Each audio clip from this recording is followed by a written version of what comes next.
Salut à tous, aujourd'hui petite vidéo très rapide pour vous montrer comment on structure un petit peu à l'entraînement. Donc ce sera une petite série de vidéos je pense de 3 ou 4 parties. Aujourd'hui on fait la première assez rapide sur les 7 mouvements de la préparation physique générale, okay, c'est-à-dire les 7 mouvements que votre corps entre guillemets peut faire et qu'il faut du coup répartir dans votre semaine pour pouvoir avoir un entraînement complet. Alors, le premier mouvement, ça va être des mouvements de push.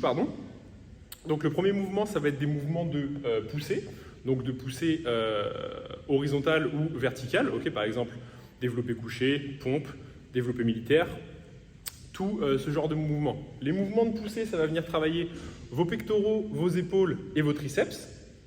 Donc on peut incorporer ça dans un entraînement, dans un PPL, pour ceux qui connaissent, donc push-pull-legs. Les deuxièmes patterns de mouvement, du coup, c'est les mouvements de tirage. Donc tout ce qui est rowing, traction, pareil, tirage horizontal, tirage vertical. On parlera des axes de travail, du coup, dans la partie 2, je pense. Ou dans la partie 3, je pense que je mettrai les axes dans la partie 2. Ensuite, ça, c'était les mouvements, du coup, que vous pouvez faire au niveau du haut du corps. Donc, mouvement de poussée, vous venez travailler pec, épaule, triceps. Mouvement de tirage, vous venez travailler tout le dos et les biceps. Et les avant-bras, les avant-bras évidemment. Ensuite, on passe au bas du corps. Pour le bas du corps, donc vous avez les squats classiques, triple flexion, cheville, hanche et genoux. Donc, les squats, tout le monde connaît. Pareil, c'est un des mouvements principaux que peut faire votre bas du corps. Vous venez, avec de la charge en plus, travailler votre gainage.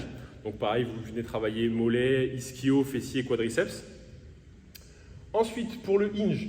Le hinge, c'est un mouvement de pivot de hanche en français. Donc c'est quand vous venez, casser au niveau de vos hanches et rétablir. Okay, un squat, vous venez surtout vous accroupir, alors qu'un hinge, vous venez plutôt, entre guillemets, vous pencher. Donc tout ce qui est soulevé de terre, KB swing, ce genre de mouvement. Pareil, ça, vous allez travailler toute votre chaîne postérieure, surtout donc lombaire, ischio, fessier, ça va être les muscles principaux qui vont venir travailler pendant ce pattern de mouvement. La fente, ensuite le mouvement que tout le monde déteste. Donc la fente, c'est, on va dire, comme un squat à une jambe. Donc la fente, vous allez venir travailler le pattern de squat un petit peu de manière unilatérale. Donc pareil, vous allez bosser au niveau du bas du corps, quadri, fesses et ischio, et votre équilibre aussi. Ensuite, rotation, anti-rotation, ça va se travailler plutôt au niveau de la sangle abdominale.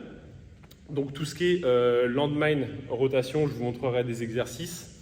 Donc landmine rotation, quand vous faites des abdos, vous êtes sur les fesses et que vous venez chercher de chaque côté.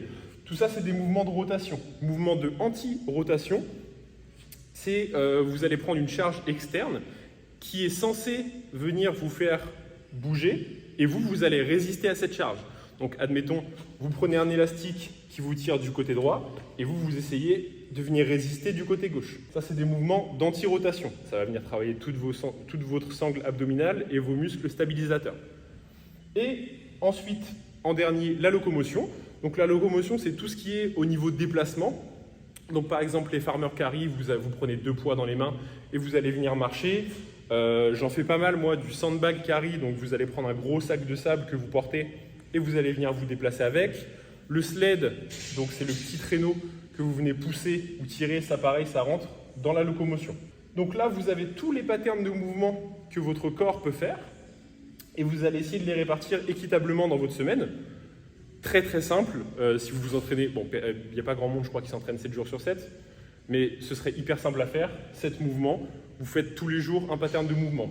Lundi, mardi, mercredi, jeudi, vendredi, samedi, dimanche par exemple. Bon, ça va être un peu compliqué à ce niveau-là au niveau des courbatures, mais c'était un exemple, c'était vraiment juste histoire de vous dire que vous pouviez en faire un par jour.